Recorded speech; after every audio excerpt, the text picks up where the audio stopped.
Detalye sa cyber libel na isinampa ni Sharon Cuneta at Kiko Pangilinan versus Christy Fermin.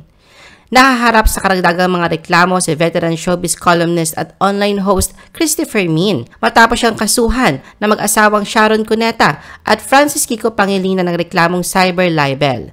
Sa ganap na 10:53 ng umaga, ngayong Biyernes, May 10, 2024, pumunta sina Sharon at Kiko sa Makati City Hall upang opisyal na maghain ng reklamo laban kay Christy.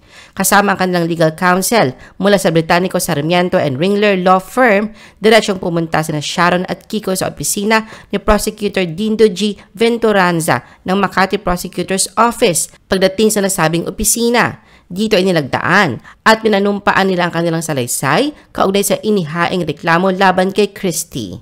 Pagkatapos silang pumirma at manumpa ng kanilang salaysay, pumayag sina Kiko at Sharon na magbigay ng panayam sa media upang may paabot ang mga detalye ng nilalaman ng kanilang isinumiting sworn affidavit. Ayon kay Kiko, dahil sa mga papanirang salita at mga akusasyon ni Christy tungkol sa kanilang pamilya na ipinalabas sa vlog ng TV host sa YouTube, kaya nagpasya sila ng asawa niyang si Sharon na magsampa ng reklamo laban dito. Sinabi ni Kiko na karapatan nilang ipagtanggol ang kanilang sarili, lalo na ang kanilang pamilya, laban sa mga mapanirang pahayag na ginagawa ni Christy sa kanyang mga vlog. Saad niya, cybercrime law dahil malicious and imputation of defamation of our persons.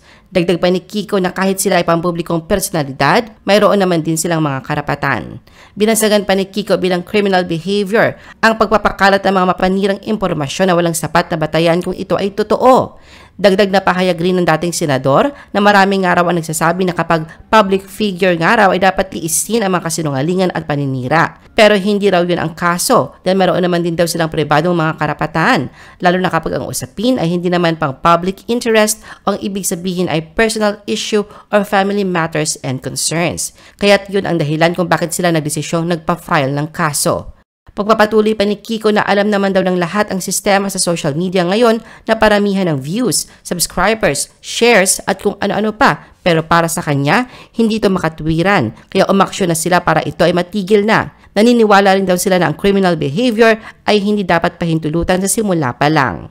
Para naman kay Sharon, ang bagay na ito na ginawa nila ng asawang si Kiko ay partikular na mabigat na hakbang. Binanggit niya na noong 2021, sinubukan niya magkipag-ayos kay Christy para sa anumang hindi pagkakaunawaan nila sa nakaraan. Ngunit nagbago ang kanyang isip at desisyon siyang itigil ito nang maapektuhan na kanyang mga anak ng mga kwento tungkol sa kanya, sa kanyang kasal at sa kanyang pamilya. Saad niya, it gets to a point kasi na it affects your children, your family. I lost sleep over it. Kasi kahit hindi totoo, parang syempre kahit papaano may limang maniniwala.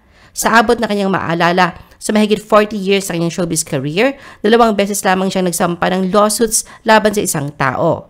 Naging emosyonal naman si Sharon nang ikwento niya na sumama ang loob ng mga anak niya at ang paglaylo nila sa social media dahil sa mga sinabi ni Christy sa kanyang YouTube channel na Showbiz Now Na. I-post ang inyong comments at reaction sa baba. At huwag kalimutan na i-like at i-share ang video na ito. Gusto mo pa ba ng ibang showbiz videos? Panoorin ang aming iba pang top viewed videos. Para sa aming mga YouTube viewers, pumunta lang sa description ng video na ito o i-click ang link sa itaas ng screen. Para naman sa mga Facebook viewers, ay maaari ninyong hanapin ang mga link sa comment section ng video. I-follow nyo din kami sa Facebook at mag-subscribe sa aming YouTube channel. Thanks for watching!